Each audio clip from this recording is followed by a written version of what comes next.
नमस्कार मित्रों, આપણે લાસ્ટ વિડિયો લેક્ચરની અંદર વિદ્યુત ડાયપોલ કે જેની ડાયપોલ મોમેન્ટ સદિશ P is equal two Q into 2A વડે દર્શાવીએ. વિદ્યુત ડાયપોલ મોમેન્ટ P બરાબર Q ઇન્ટુ 2A એની અક્ષ પરના બિંદુ માટે વિદ્યુત ક્ષેત્રનું સૂત્ર મેળવેલું અને એ સૂત્ર કંઈક આવું હતું. સદિશ E અક્ષ પરના બિંદુ માટે E અક્ષ બરાબર 2kp by r cube into p caret 2kp by r cube into p caret अथवा આવું ના લખવું હોય તો આવું હતું 2kpr by r square plus a square whole square. આવું સૂત્ર હતું ક્યારે? અક્ષ પરના બિંદુ માટે.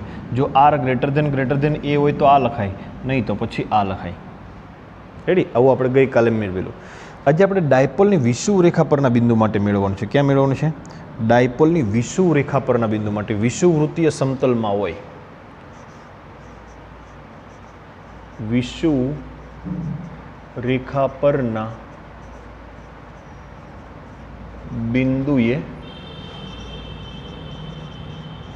વિદ્યુત ક્ષેત્ર. ડાયપોલની વિષુવ રેખા પરના બિંદુએ વિદ્યુત ક્ષેત્ર કેટલું હશે? તો સૌપ્રથમ આપણે એક ડાયપોલ લઈએ. ડાયપોલ એટલે શું? તો કે સમાન મૂલ્યના અને વિજાતીય વિદ્યુતભારો એકબીજાથી કંઈક અંતરે હોય તો એને ડાયપોલ કહેવાય.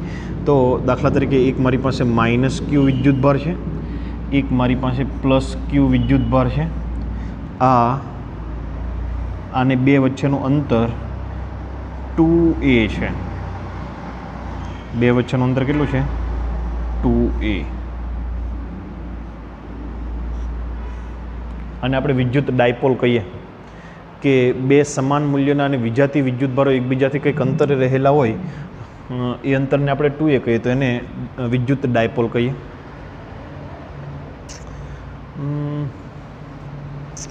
થોડોક સુધારો કરીએ.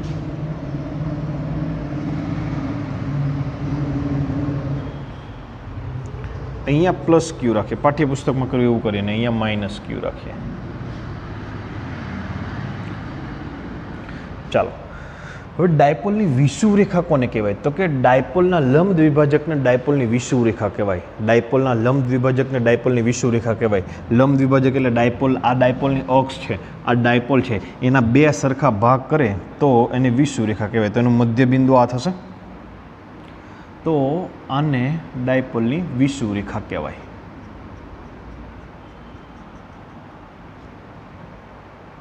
એક્ઝેક્ટ લાઈન થાય છે કે? ઓકે. અને ડાયપોલની વિષુવ રેખા કહેવાય. વિષુવવૃત્તીય સમતલ કોને કહેવાય? ડાયપોલનું વિષુવવૃત્તીય સમતલ. તો કે ભાઈ આ ડાયપોલને લંબ અને ડાયપોલના મધ્ય બિંદુમાંથી પસાર થતું હોય. ડાયપોલ, આ દાખલા તરીકે ડાયપોલ છે, એક ધન છે, એક ઋણ વિદ્યુતભાર છે, એના લંબ એને મધ્યમાંથી પસાર થતું હોય એક એવું સમતલ, આ ડાયપોલના મધ્યમાંથી જે પસાર થતું સમતલ હોય એને વિષુવવૃત્તીય સમતલ કહેવાય. તો પાઠ્યપુસ્તકમાં આવું સમતલ પણ દર્શાવેલું છે. આ વિષુવવૃત્તીય સમતલ છે. ઓકે. હવે એ સમતલ પરના કોઈ બિંદુમાં, દાખલા તરીકે આ બિંદુની વાત કરવાની છે આપણે. એ બિંદુએ મારે વિદ્યુત ક્ષેત્ર મેળવવું છે. આ બિંદુનું નામ આપી દઈએ આપણે, કંઈ પણ નામ આપી દો તમે, P બિંદુ આપી દો. ચાલો, આ અંતર કેટલું થશે?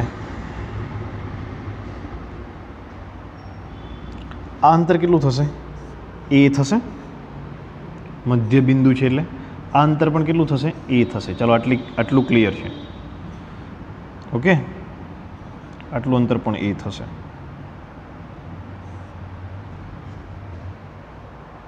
ડાયપોલના મધ્ય બિંદુનું નામ આપી દઈએ O.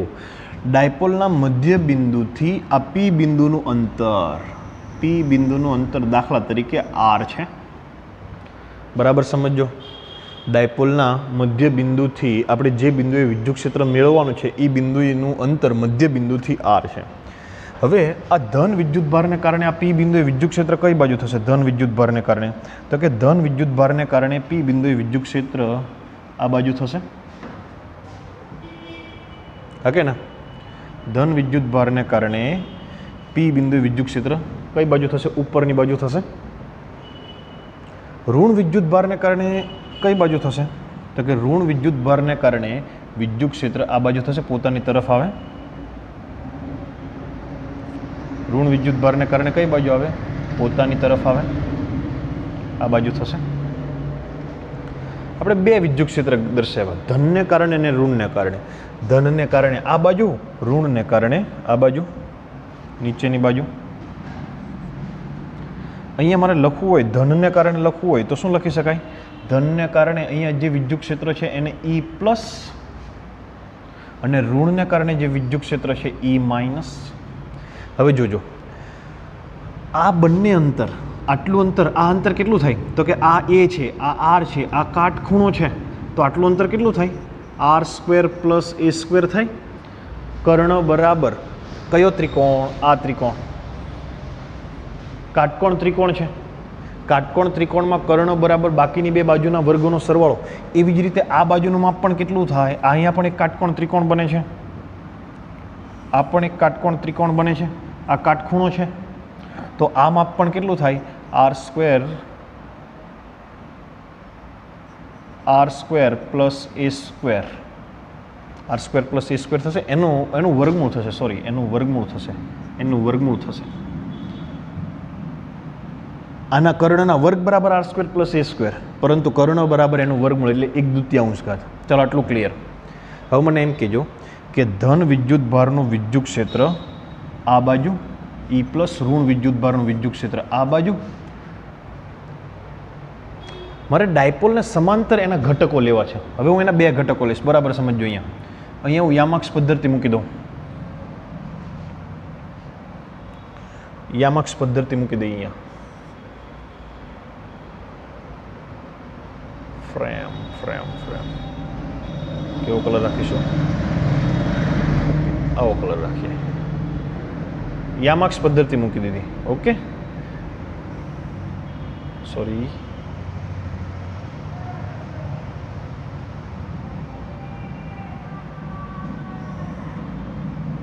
અલે ભાઈ આવો.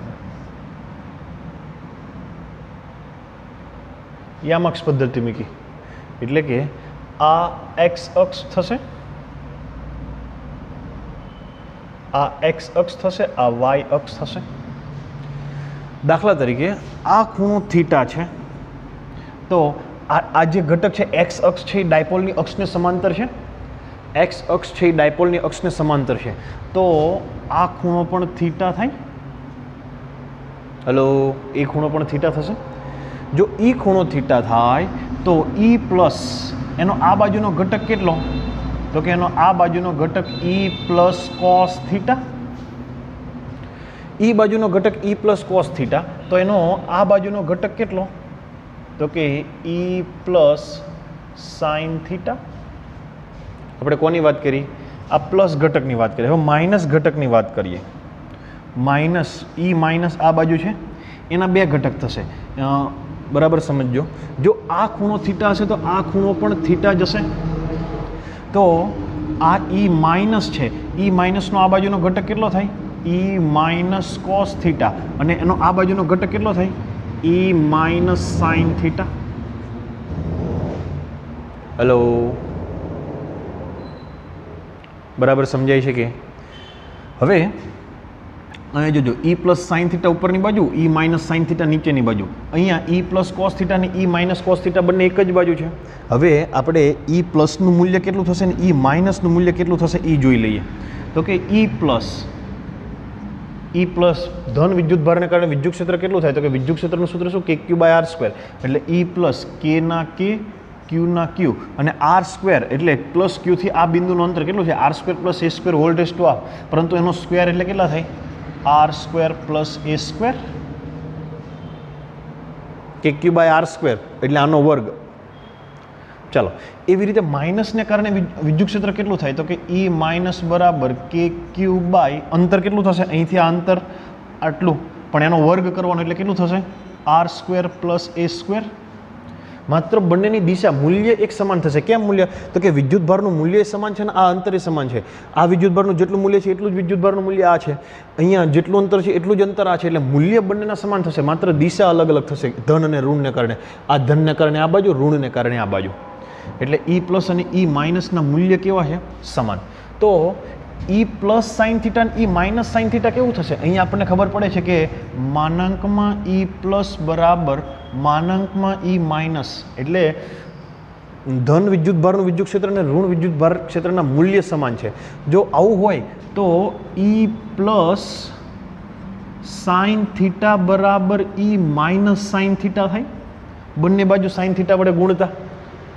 તો આ જે આ ડાયપોલની અક્ષ છે, આ ડાયપોલની અક્ષ, આ એને સમાંતર અક્ષ, આ એને લંબ અક્ષ. તો ડાયપોલની લંબ અક્ષને લંબ અક્ષમાં જે ઘટકો છે એ પરસ્પર કેવા થશે? વિરુદ્ધ થશે, એક ઉપર તરફ એક નીચે તરફ. તો પરિણામી આ ઘટક કેવા થઈ જશે? કેન્સલ થઈ જશે. એટલે આનો મતલબ એમ કે આ ધનને કારણે ઉપરની બાજુ જેટલું વિદ્યુત ક્ષેત્ર છે એટલું જ નીચેની બાજુ છે ઋણને કારણે, એટલે એ કેવું થઈ જશે? દૂર થઈ જશે. એટલે હવે માત્ર કયા ઘટકો ધ્યાનમાં લેવાના? આ દૂર થાય નહીં, આ તો બંને એક જ બાજુ છે. તો આ બિંદુએ પરિણામી વિદ્યુત ક્ષેત્ર કેટલું? તો કે એ બંનેનો સરવાળો E પ્લસ કોસ થીટા વત્તા E માઇનસ કોસ થીટા. કેમ કે એ બંને એક જ બાજુ છે, આ બંને વિરુદ્ધ બાજુ હતા એટલે કેન્સલ થઈ ગયા. આ બંને એક જ બાજુ છે એટલે હવે E પ્લસનું મૂલ્ય મૂકો તો શું થાય? કે Q by R square plus A square cos theta વત્તા E માઇનસ એટલે જે છે તે કે Q by R square plus A square cos theta. એટલે શું લખાશે? 2KQ by R square plus A square cos theta 2 વખત. હવે કોસ થીટાની કિંમત મેળવી દઈએ. અહીંયા કોસ થીટા બરાબર સૂત્ર શું થાય? તો કે કોસ થીટા એટલે પાસેની બાજુના છેદમાં કર્ણ. કોસ થીટા એટલે પાસેની બાજુના છેદમાં કર્ણ. તો અહીંયા આ ત્રિકોણને ધ્યાનમાં લો. એમાં પાસેની બાજુ કઈ છે? તો કે થીટા છે, પાસેની બાજુ આ છે. એટલે પાસેની બાજુ એ કર્ણ કયો? તો કે આ કર્ણ. એટલે કેટલો થાય? R square plus A square whole raise to half. ચાલો તો અહીંયા કિંમત મૂકો, નેક્સ્ટ બોર્ડમાં મૂકીએ. શું થશે? 2KQ by R square plus A square, R square plus A square whole square હશે ને? સોરી, અહીંયા ના બરાબર જ છે. ઓકે, બરાબર છે, સ્ક્વેર નહીં આવે અહીંયા.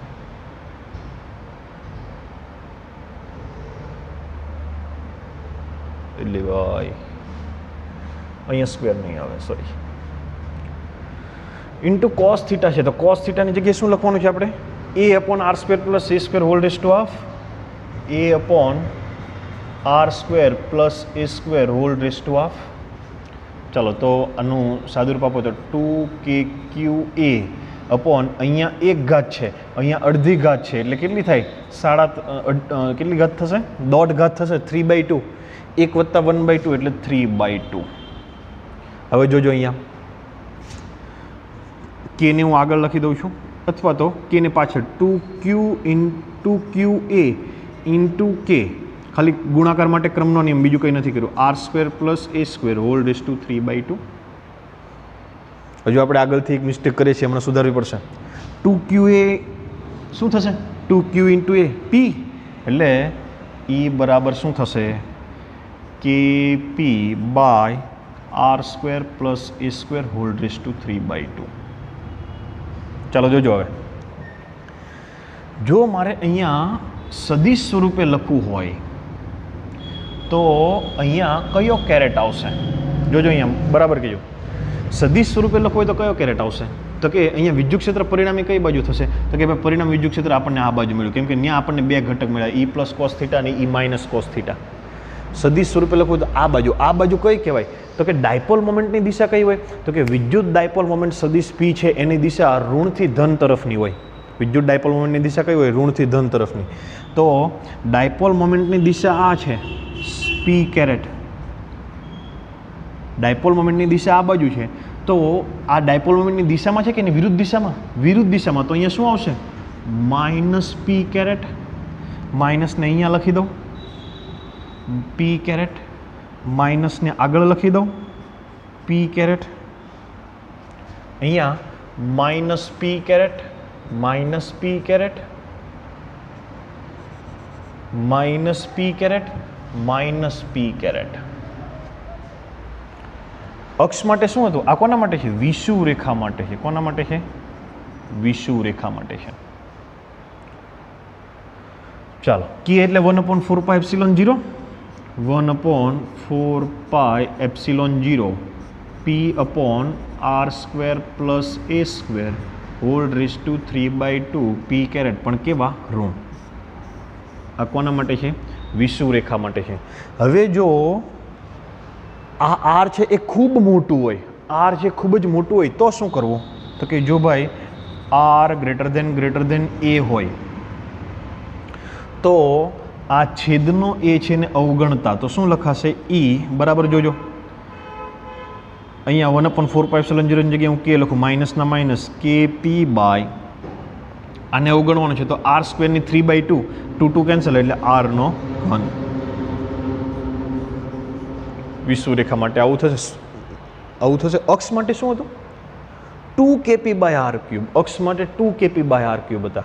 અને આર અંતર ક્યાંથી ગણવાનું? તો કે કેન્દ્રથી ગણવાનું. આ ખાસ યાદ રાખજો, અંતર આર ક્યાંથી ગણવાનું છે? કેન્દ્રથી ગણવાનું છે. તો આઈ થિંક ક્લિયર થઈ ગયું છે. આપણે જોઈ લેજો અને આપણે જોઈ લેજો.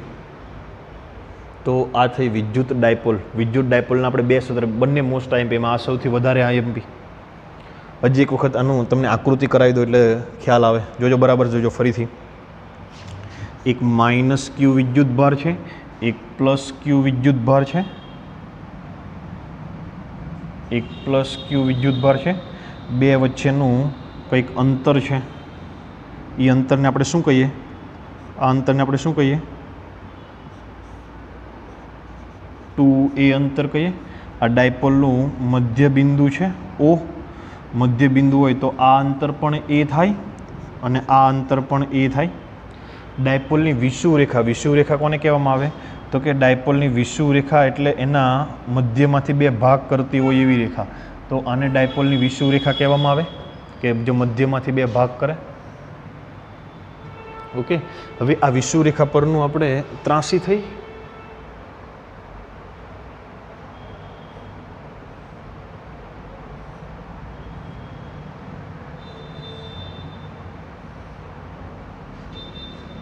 હજી ત્રાસી દેખાય. મારું બોર્ડ ત્રાસું છે એટલે મને ત્રાસું દેખાશે. હવે સીધી સ્ટ્રેટ. ઓકે, તો આ ડાયપોલની વિષુવ રેખા પરના બિંદુ માટે આપણે વિદ્યુત ક્ષેત્ર મેળવવાનું છે. રેડી? તો એના માટે મેં કોઈ એક બિંદુ નક્કી કર્યું કે મારે આ બિંદુએ વિદ્યુત ક્ષેત્ર મેળવવાનું છે. તો એ બિંદુએ વિદ્યુત ક્ષેત્ર પ્લસ ક્યુને કારણે કઈ બાજુ થશે? તો કે ભાઈ પ્લસ ક્યુને કારણે એ બિંદુએ વિદ્યુત ક્ષેત્ર આ બાજુ થશે અને માઇનસને કારણે એ બિંદુએ વિદ્યુત ક્ષેત્ર કઈ બાજુ થશે? માઇનસને કારણે કઈ બાજુ થશે? તો કે માઇનસને કારણે આ બાજુ થશે. અને આપણે ઈ પ્લસ કહીશું અને ઈ માઇનસ કહીશું. આ જે બિંદુ છે એ બિંદુનું અહીંથી અંતર કેટલું છે? આર. જો આ એ હોય, આ આર હોય તો આ કેટલું થાય? A square plus R square whole raise to half. આ પણ કેટલું થાય? A square plus R square whole raise to half. બીજું, આ ખૂણાને આપણે થીટા ધારવાનો છે. હવે અહીંયા ઈ પ્લસ અને ઈ માઇનસના બે ઘટકો વિચારીએ. અહીંયા આ ડાયપોલને સમાંતર અક્ષ છે. આ ખૂણો પણ થીટા થશે તો ઈ પ્લસનો આ બાજુનો ઘટક કેટલો થશે? આ બાજુનો ઘટક તો કે ઈ પ્લસ કોસ થીટા અને આ બાજુનો ઘટક કેટલો થશે? ઈ પ્લસ સાઇન થીટા. એવી જ રીતે ઈ માઇનસ છે, ઈ માઇનસ થશે તો ઈ માઇનસ આ બાજુ છે એનો આ બાજુનો ઘટક કેટલો થાય? તો કે ઈ માઇનસ કોસ થીટા અને એનો આ બાજુનો ઘટક કેટલો થાય? ઈ માઇનસ સાઇન થીટા. હવે ઈ પ્લસ સાઇન થીટા અને ઈ માઇનસ સાઇન થીટાના મૂલ્ય સમાન એટલે કેન્સલ આઉટ અને ઈ પ્લસ કોસ થીટા અને ઈ માઇનસ કોસ થીટાનો શું કરવાનું? સરવાળો કરવાનો. રેડી? આવી રીતની આકૃતિ આવશે. ચાલો, તો આટલું ક્લિયર થઈ ગયું દરેક મિત્રોને. અહીંયા મિત્રો હું બંને સૂત્ર લખું છું. ઈ અક્ષ, ઈ અક્ષ માટે સૂત્ર શું હતું? 2kp by 2kpr/r² plus a² whole square into p caret. અને જો ગ્રેટર દેન એ હોય, r ગ્રેટર દેન એ હોય તો આ એને અવગણાય. રેડી? તો શું થશે? 2kp/r³ into p caret.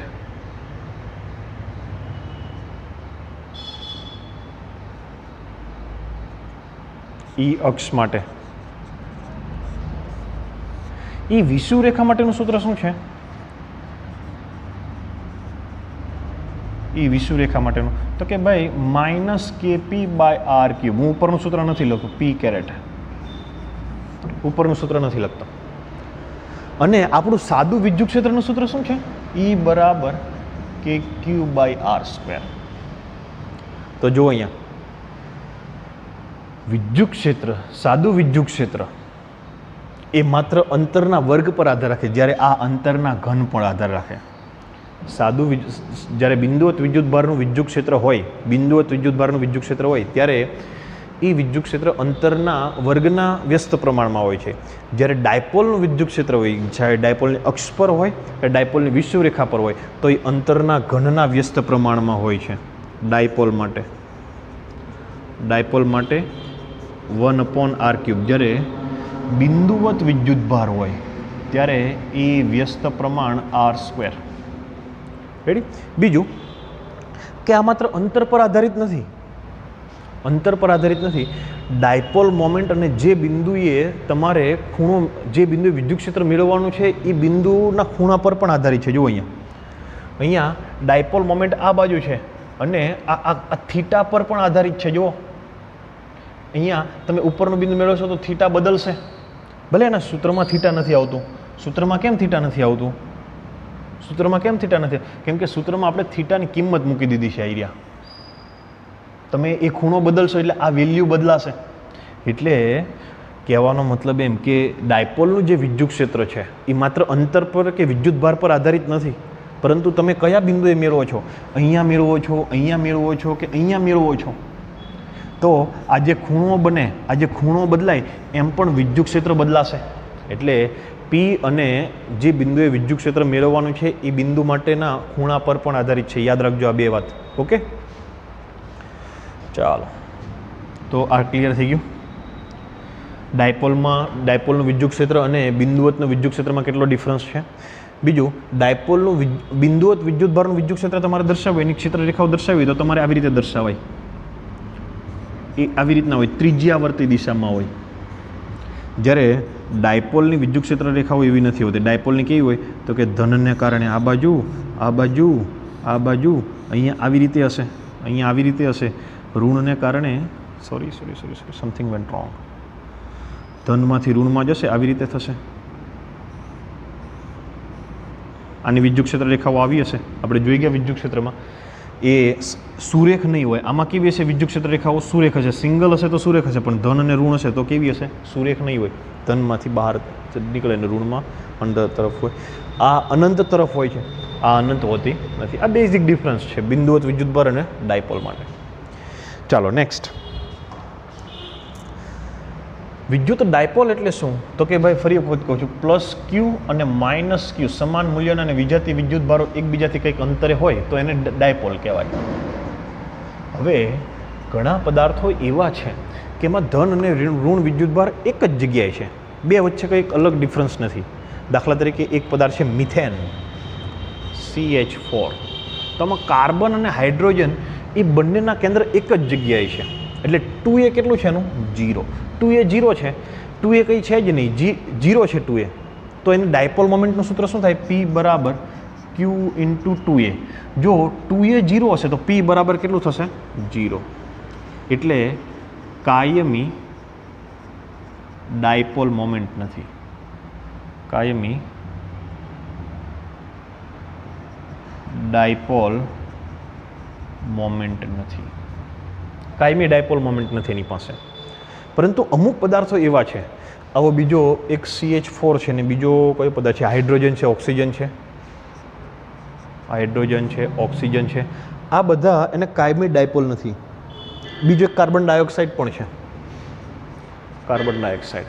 આ બધા પદાર્થો એવા છે કે જેના ધન અને ઋણ કેન્દ્ર એક જ જગ્યાએ છે. જ્યાં ધન એટલે હાઇડ્રોજનના બે હોય તો જ્યાં પ્લસ હાઇડ્રોજન છે ત્યાં જ માઇનસ હાઇડ્રોજન છે. બંનેના કેન્દ્ર એક જ છે. એટલે 2a બરાબર 0, 2a બરાબર 0 તો p બરાબર 0. એટલે એની પાસે કાયમી ડાયપોલ નથી. યાદ રાખજો, carbon dioxide, methane, hydrogen, oxygen. જ્યારે હવે આ પદાર્થને બાહ્ય વિદ્યુત ક્ષેત્રમાં મૂકવામાં આવે, જોજો આની કન્ડિશન કેવી હશે, જ્યાં પ્લસ ક્યુ હશે ત્યાં જ માઇનસ ક્યુ હશે, બંનેના કેન્દ્ર એક હશે. પરંતુ જ્યારે એને બાહ્ય વિદ્યુત ક્ષેત્રમાં મૂકવામાં આવે ત્યારે શું થાય? તો કે બાહ્ય વિદ્યુત ક્ષેત્ર ધનમાંથી બહાર નીકળે અને ઋણમાં અંદર તરફ જાય. આવું હોય બાહ્ય વિદ્યુત ક્ષેત્ર. ધનની વિદ્યુત ક્ષેત્ર રેખા બહાર નીકળતી તરફ, ઋણની વિદ્યુત ક્ષેત્ર રેખા અંદર જતી તરફ. જો અહીંયા આને મૂકીએ તો શું થાય? તો ધન વિદ્યુતભાર કઈ બાજુ જશે? તો કે ધન વિદ્યુતભાર આ બાજુ જશે, કેમ કે આ ઋણ ધનને ખેંચશે અને ઋણ વિદ્યુતભાર આ બાજુ જશે.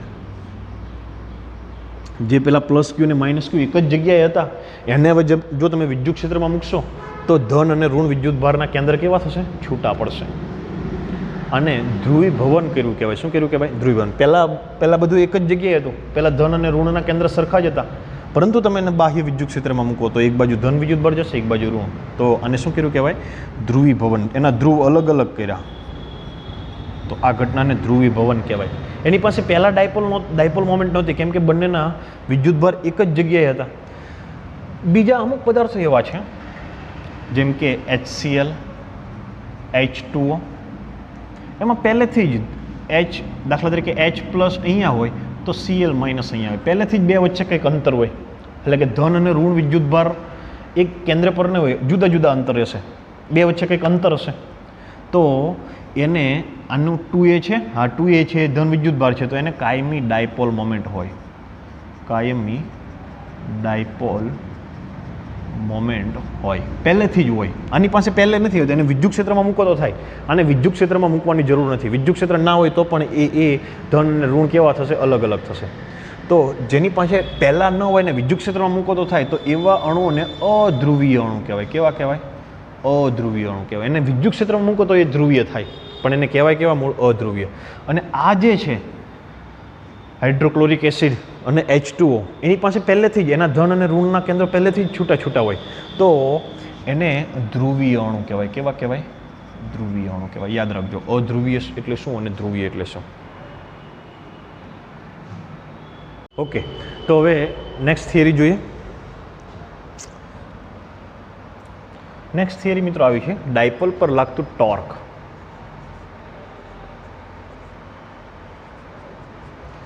ડાયપોલ પર લાગતું ટોર્ક. ટોર્ક સમજતા પહેલાં સૌથી ટોર્ક એટલે શું? ટોર્ક સમજતા પહેલાં તો તમારે એ સમજવું પડશે ટોર્ક એટલે શું. મિત્રો, આ એક પદાર્થ છે. આ પદાર્થને તમારે ખસેડવો હોય તો બળ લગાડવું પડે, F. ઓકે, પરંતુ જો કોઈ આવો પદાર્થ છે, આ એક છેડો અહીંયા સ્થિર છે, એક છેડો જડિત છે, અને તમારે એને ગોળ ગોળ ફેરવવો છે, તો તમે જો F જેટલું બળ અહીંયા લગાડશો તો વધારે અસરકારક રહેશે, કે F જેટલું બળ અહીંયા લગાડશો તો વધારે અસરકારક રહેશે? આપણે બે બિંદુ આપીએ, A અને B. કયા બિંદુએ સૌથી વધારે અસરકારક રહેશે? B બિંદુએ. કેમ? તો કે બળ તો દરેક જગ્યાએ સમાન લગાડ્યું, પરંતુ અહીંયા આ કેન્દ્રથી અંતર વધારે છે, R2. આ અંતર કેવું છે? ઓછું. તો ટોર્ક એટલે બીજું કંઈ જ નહીં પરંતુ બળ કરતાં કંઈક વધારે, જેમાં તમારે અંતરને પણ દર્શાવી દેવાનું, અંતરને પણ ધ્યાનમાં લેવાનું હોય, એટલે ટોર્ક. તો ટોર્કનું સૂત્ર થાય સદિશ F ક્રોસ R. કયું સૂત્ર થાય? F cross R. બે સદિશનો ક્રોસ ગુણાકાર, તો શું થશે? FR sine theta. અને એની દિશા કઈ હોય? તો કે F થી R બાજુ આંગળી ફેરવવાની, જે બાજુ તમને અંગૂઠો મળે, જમણા હાથના અંગૂઠાનો નિયમ. F કઈ બાજુ છે? આ બાજુ છે. R કઈ બાજુ છે? આ બાજુ છે. તો F થી R ઉપર તરફ. સમથિંગ વેન્ટ રોંગ, કંઈક મિસ્ટેક થાય છે. સોરી મિત્રો, F ક્રોસ R નહીં, sorry, R cross F. R cross F આપણે સદિશ માટે ગુણાકાર માટે નિયમ ચેન્જ થઈ જશે. આર ક્રોસ એફ રાઈટ, એટલે R F sine theta, R F sine theta. Okay. Torque ક્યાં ટોર્ક વધારે થશે? એ બિંદુએ કે બી બિંદુએ? બી બિંદુએ ટોર્ક વધારે થશે એટલે વધારે અસરકારક, એ બિંદુએ ટોર્ક ઓછો થશે એટલે ઓછો અસરકારક. ઓકે. ચાલો હવે જોઈએ ડાયપોલ પર લાગતો ટોર્ક. આપણે ડાયપોલને વિદ્યુત ક્ષેત્રમાં મૂકવાની છે. ક્યાં મૂકવાની છે ડાયપોલને? વિદ્યુત ક્ષેત્રમાં. દાખલા તરીકે વિદ્યુત ક્ષેત્ર આ બાજુનું છે. સમાન વિદ્યુત ક્ષેત્ર દર્શાવવું હોય તો કેવી રેખા? ત્રાસી લીટીઓ થાય છે. બોર્ડ ત્રાસો છે, ફોન ત્રાસો છે, ખબર નથી પડતી કે લીટી ત્રાસી થાય છે.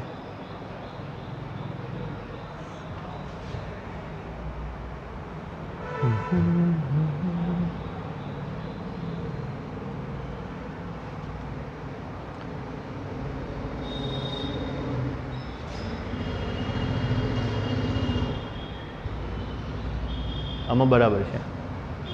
ક્લોન ક્લોન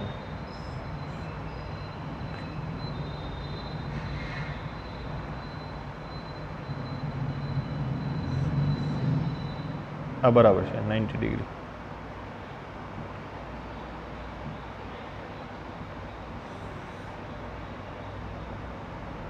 ઘણી બધી લીટીઓ દોરી દઈએ આપણે, વિદ્યુત ક્ષેત્ર દર્શાવવાનું છે એટલે.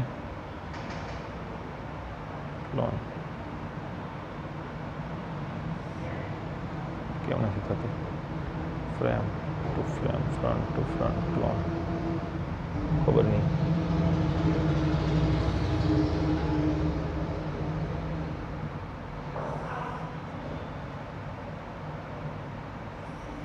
આ વિદ્યુત ક્ષેત્ર છે, એંગલ 90 ડિગ્રી.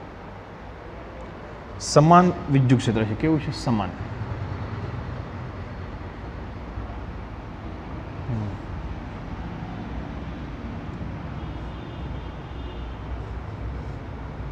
Okay, ready? સમાન વિદ્યુત ક્ષેત્ર છે. વિદ્યુત ક્ષેત્ર કઈ બાજુ છે? ઉપરની બાજુ છે. એટલે એનો મતલબ શું થશે? કે અહીંયા ધન વિદ્યુત ભાર હશે, ધન વિદ્યુત ભારિત પ્લેટ હશે કે એમાંથી વિદ્યુત ક્ષેત્ર રેખા બહાર નીકળે, અને અહીંયા ઋણ ભારિત હશે. હવે અહીંયા આપણે ડાયપોલ મૂકી, એક વિદ્યુત ડાયપોલ મૂકી. અહીંયા શું મૂક્યું? વિદ્યુત ડાયપોલ. વિદ્યુત ડાયપોલ એટલે આવું થશે. આ કેટલો વિદ્યુત ભાર છે? માઇનસ ક્યુ. આ કેટલો વિદ્યુત ભાર છે? પ્લસ ક્યુ. જ્યારે કોઈ વિદ્યુત ભારને તમારે વિદ્યુત ક્ષેત્રમાં મૂકો ત્યારે એના પર કંઈક બળ લાગે. કેટલું બળ લાગે? તો કે F is equal two Q into E. F બરાબર ક્યુ ઈ જેટલું બળ લાગે. તો આ પ્લસ ક્યુ પર, આ પ્લસ ક્યુને ઋણ પોતાની તરફ ખેંચે એટલે આ બાજુ બળ લાગશે. કેટલું લાગશે? પ્લસ ક્યુ ઈ. અને આ માઇનસને આ બાજુ ખેંચશે એટલે માઇનસ ક્યુ ઈ. ઓકે ને? તો એ કેવું થશે? સોરી, તો હવે ડાયપોલ કેવી થશે? હવે ડાયપોલ કેવી થઈ જશે? તો કે ઉપરની બાજુ પ્લસ ક્યુ, નીચેની બાજુ માઇનસ ક્યુ. તો હવે ડાયપોલ કેવી? આમ ત્રાસી થઈ જશે. અરે યાર, કેવી થઈ જશે ડાયપોલ? ત્રાસી થઈ જશે. એટલે અહીંયા માઇનસ ક્યુ, અહીંયા પ્લસ ક્યુ. દાખલા તરીકે આની ડાયપોલ મોમેન્ટ કઈ બાજુ? આની ડાયપોલ મોમેન્ટ, ડાયપોલ મોમેન્ટ કઈ બાજુ થશે? તો કે ડાયપોલ મોમેન્ટ આ બાજુ થશે. ઋણથી ધન તરફની હોય, સદિશ પી. પી બરાબર શું લખી શકાશે? સદિશ પી બરાબર ક્યુ ઇન્ટુ 2a. આ અંતર દાખલા તરીકે 2a જેટલું હશે. આ ડાયપોલનું મધ્ય બિંદુ લઈ લો. હેલો, ખબર પડે છે કે? તો એ આની સાથે, અથવા તો સદિશ પી, વિદ્યુત ક્ષેત્ર કઈ બાજુ છે? વિદ્યુત ક્ષેત્ર આ બાજુ છે. આ કેટલો ખૂણો બનાવે? થીટા જેટલો. કેટલો ખૂણો બનાવે? થીટા જેટલો. આપણે થીટા ધારી લીધો છે. તો માઇનસ ક્યુ પર લાગતું બળ આ બાજુ માઇનસ ક્યુ ઈ, પ્લસ ક્યુ પર લાગતું બળ આ બાજુ પ્લસ ક્યુ ઈ. તો ટોટલ બળ કેટલું થશે? પરિણામી બળ કેટલું થશે? પ્લસ ક્યુ ઉપરની બાજુ, નીચેની બાજુ માઇનસ ક્યુ. પરિણામ 0. પરિણામી બળ કેટલું થશે? F is equal two 0. F net force, પરિણામી બળ 0. પરંતુ બંને બળ આપણે આ દાખલા તરીકે ડાયપોલ છે, અહીંયા હું જેટલું બળ આ છેડે લગાડું એટલું જ બળ આ છેડે લગાડું નીચે તરફ, તો પરિણામી બળ કેટલું થશે? 0. પરંતુ પરિણામી બળ એક જ બિંદુ પર નથી, અલગ અલગ બિંદુ પર છે. તો શું થશે? હું પ્લસ ક્યુ આ બાજુ લગાડું, માઇનસ ક્યુ આ બાજુ લગાડું, તો પરિણામી શું થશે? ભ્રમણ થશે, ટોર્ક લાગશે. જો એક જ બિંદુ પર લાગતું હોય તો કંઈ એના પર કંઈ અસર નહીં થાય, પરંતુ અહીંયા જુદા જુદા બિંદુ પર પ્લસ ક્યુ અને માઇનસ ક્યુ જુદા જુદા બિંદુ પર લાગે છે. આથી શું થશે? તો કે એનું ભ્રમણ થશે, એના પર ટોર્ક લાગશે. ટોર્કનું સૂત્ર આપણને ખબર છે, torque tau is equal to R cross F. R કેટલું? 2a. એફ કેટલું? QE. 2a ક્રોસ QE એટલે શું લખાય? 2a QE sin theta. પરંતુ આ તો આપણે સામાન્ય ટોર્કનું સૂત્ર વાપર્યું, પરંતુ આમાં ટોર્ક એટલે શું લેવાનું આવે? તો કે જ્યારે એક રેખસ્થ ન હોય, ત્યારે એક બળ આ બાજુ લાગતું હોય, એક બળ આ બાજુ લાગતું હોય, ત્યારે બે વચ્ચેનું લંબ અંતર લેવાનું. કયું અંતર લેવાનું? એક બળનું મૂલ્ય એફ આ બાજુ લાગે, એફ, અને બળ યુગ્મ કહેવાય. શું કહેવાય? બળ યુગ્મ. દાખલા તરીકે આવું ના હોય ને આવી રીતે હોય, જેમ આપણે કન્ડિશન અહીંયા છે એવી રીતે આ બાજુ એફ બળ લાગે, આ બાજુ એફ બળ લાગે, તો તમારે આ અંતર નથી લેવાનું, તમારે એ બે વચ્ચેનું લંબ અંતર લેવાનું છે. લંબ અંતર, આ અંતર લેવાનું છે. તો એ કેટલું થાય? તો જોજો અહીંયા આ ખૂણો થીટા છે, આ 2a છે, તો 2a નો આ બાજુનો ઘટક 2a cos થીટા અને આ બાજુનો ઘટક 2a sin થીટા, એટલે 2a sin થીટા થઈ ગયું. એવી રીતે પણ ચાલે. એક બળનું મૂલ્ય અહીંયા ટોર્કનું સૂત્ર આવી રીતે લખવું, એના કરતાં આવી રીતે લખવું પડે. બે બળ વચ્ચેનું લંબ અંતર, બે બળ વચ્ચેનું લંબ અંતર ગુણ્યા એક બળનું મૂલ્ય, એક બળનું મૂલ્ય, આવું લખવું પડે. ચલો જોજો ભાઈ, 2a ઇન્ટુ ક્યુ, 2a ઇન્ટુ ક્યુ શું થાય? P, dipole moment P, PE sin theta.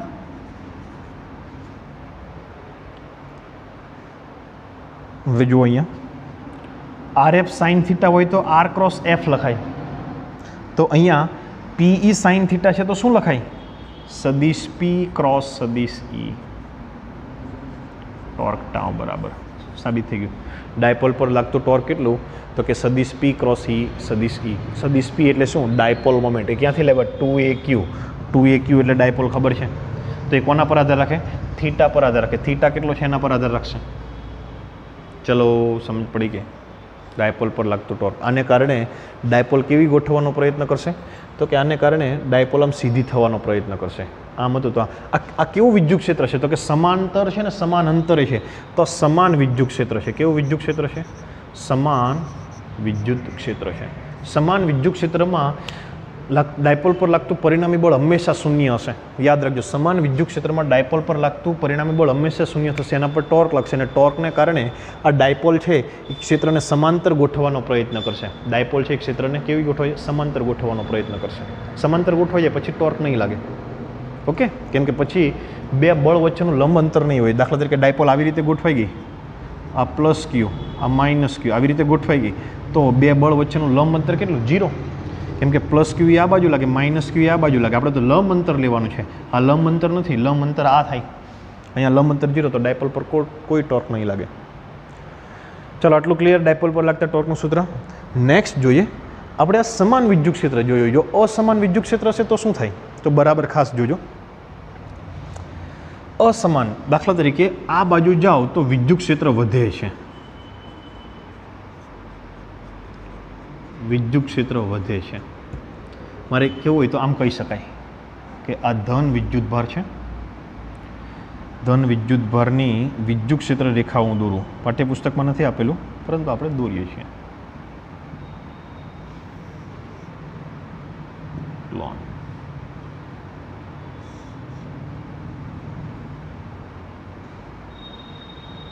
Loan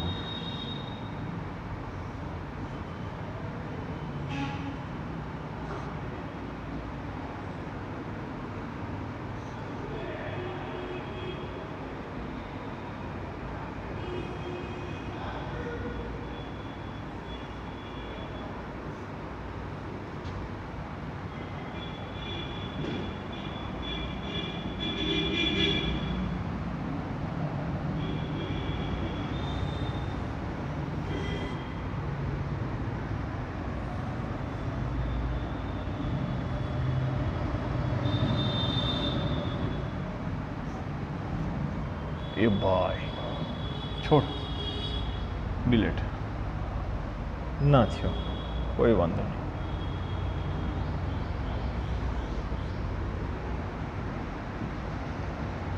ચલો આવું છે,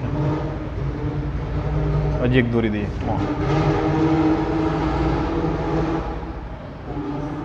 આવું છે તો અહીંયા વિદ્યુત ક્ષેત્ર કેવું થશે? પ્રબળ. અહીંયા વિદ્યુત ક્ષેત્ર પ્રબળ થશે, અહીંયા વિદ્યુત ક્ષેત્ર કેવું થશે? નિર્બળ થશે. કેમ? તો કે અહીંયા ક્ષેત્ર રેખાઓ વધારે છે, ગીચોગીચ છે, તો ત્યાં ક્ષેત્ર પ્રબળ, અહીંયા ક્ષેત્ર રેખાઓ છૂટી છવાય છે, તો કેવું થશે? નિર્બળ થશે. વિદ્યુત ક્ષેત્ર આ બાજુ જાઓ તેમ વધે છે. અહીંયા જો હું ડાયપોલને મૂકીશ, ડાયપોલને બે રીતે મૂકી શકાય. એક રીતે ડાયપોલને આ રીતે મૂકી શકાય, પ્લસ ક્યુ વિદ્યુત ભાર માઇનસ ક્યુ વિદ્યુત ભાર. ટોર્ક લાગશે? ટોર્ક નહીં લાગે, પરિણામી ટોર્ક નહીં લાગે. કેમ? તો કે અહીંયા જે ડાયપોલ છે એમાં પ્લસ ક્યુ અને માઇનસ ક્યુ આવી રીતે છે. પહેલાં આપણે માઇનસ ક્યુ ઉલટું કરીએ, પાઠ્યપુસ્તકમાં આપેલું છે એ પ્રમાણે કરીએ. માઇનસ ક્યુ આ બાજુ છે, પ્લસ ક્યુ આ બાજુ છે. ચલો આ ડાયપોલ છે. આ પ્લસ ક્યુ પર કઈ બાજુ બળ લાગશે? આ પ્લસ ક્યુ પર કઈ બાજુ બળ લાગશે? તો કે આ બાજુ બળ લાગશે પ્લસ ક્યુ ઈ જેટલું, ક્યુ ઈ 1 જેટલું. આના પર કઈ બાજુ બળ લાગશે? તો કે આના પર આ બાજુ બળ લાગશે. Sorry something vent wrong, wrong. આ પ્લસ ક્યુ પર આ બાજુ બળ લાગશે, કેમ કે ધનને અપા કરશે. વિદ્યુત ક્ષેત્ર આ બાજુ વધે છે. રેડી? અહીંયા વિદ્યુત ક્ષેત્ર વધારે છે, અહીંયા વિદ્યુત ક્ષેત્ર ઓછું છે.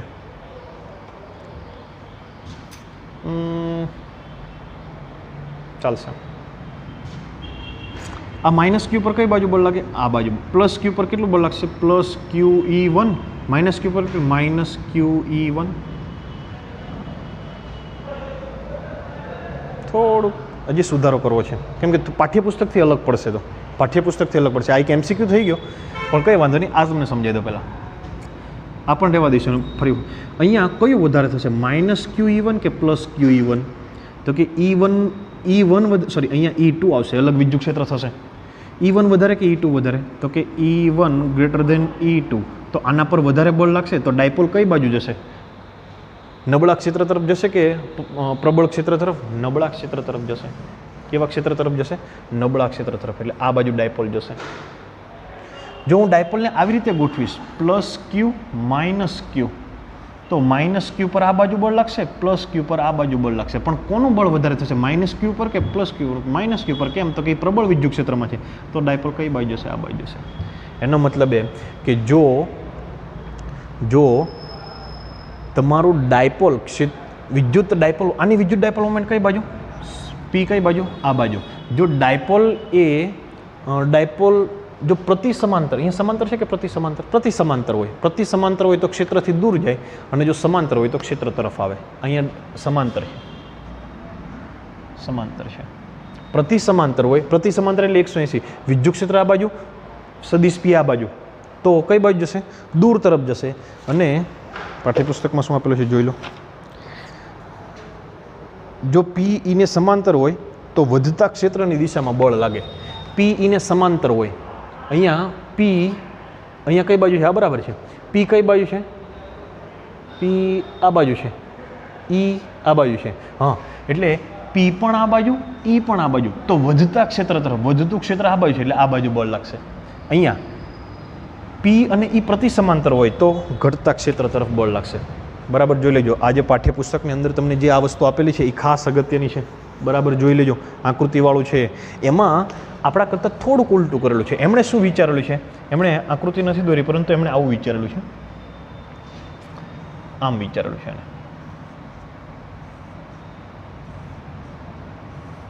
આવું વિદ્યુત ક્ષેત્ર વિચારેલું છે એને. રેડી? હવે એટલે આ બાજુ ક્ષેત્ર રેખાઓ ગીચોગીચ છે, આ બાજુ ક્ષેત્ર રેખાઓ છૂટી છવાઈ છે. તો અહીંયા પ્રબળ વિદ્યુત ક્ષેત્ર E1, અહીંયા કેવું? નિર્બળ વિદ્યુત ક્ષેત્ર.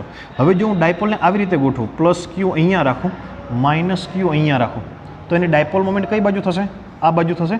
સદિશ પી આ બાજુ, ઈ આ બાજુ, તો શું થશે? જોજો અહીંયા બંને પ્રતિ સમાંતર છે, तो माइनस क्यू पर कई बाजू प्लस क्यू पर कई बाजू बल लागशे तो कि प्लस क्यू पर आ बाजू बल लागशे माइनस क्यू पर आ बाजू बल लागशे केम तो कि एरो आ बाजू छे एटले अहींया ऋण ऋण ऋण हशे अहींया धन धन धन हशे एरो केवी रीते दर्शाववामां आवे दाखला तरीके आवो एरो तमे दर्शावो तो एनो मतलब एम के धन छे ने अहींया ऋण छे एवुं तमारे समजवुं रेडी धनमांथी क्षेत्ररेखा बहार निकळे ऋणमां अंदर तरफ जाय तो हवे आ डायपोल कई बाजू जशे कोई कहेशे प्लस क्यू पर आ बाजू बल लाग्युं माइनस क्यू पर आ बाजू बल लाग्युं कोना पर वधारे बल लाग्युं माइनस क्यू पर वधारे बल लाग्युं कई बाजू आ बाजू तो कया क्षेत्र तरफ प्रबल के निर्बल तो कि निर्बल क्षेत्र तरफ जशे एटले प्रति समांतर होय तो निर्बल क्षेत्र तरफ समांतर होय तो प्रबल क्षेत्र समांतर कोने कहेवाय तो कि दाखला तरीके आवी रीतना छे विद्युत क्षेत्र कई बाजू छे आ बाजू तो आपणे डायपोल मोमेंट पण आ बाजू माइनस क्यू प्लस क्यू आ बाजू અને ડાયપોલ મોમેન્ટ પી આ બાજુ અને વિદ્યુત ક્ષેત્ર પણ આ બાજુ ચાલો પ્લસ ક્યુ પર કઈ બાજુ બળ લાગશે તો કે આ ધન ધન અપા કરશે એટલે પ્લસ આ ઋણ ધનને આ કરશે એટલે આ બાજુ માઇનસ આ બાજુ પણ કોના પર વધારે થશે પ્લસ ક્યુ પર વધારે થશે એના પર કઈ બાજુ બળ લાગે આ બાજુ એટલે એ નજીક તરફ જશે પ્રબળ ક્ષેત્ર તરફ જશે ઓકે હલો એમ છતાં પણ જો ના સમજ પડે તો ફોન કરીને પૂછવાનું ઓકે અહીંયા સુધી રાખીએ ધન્યવાદ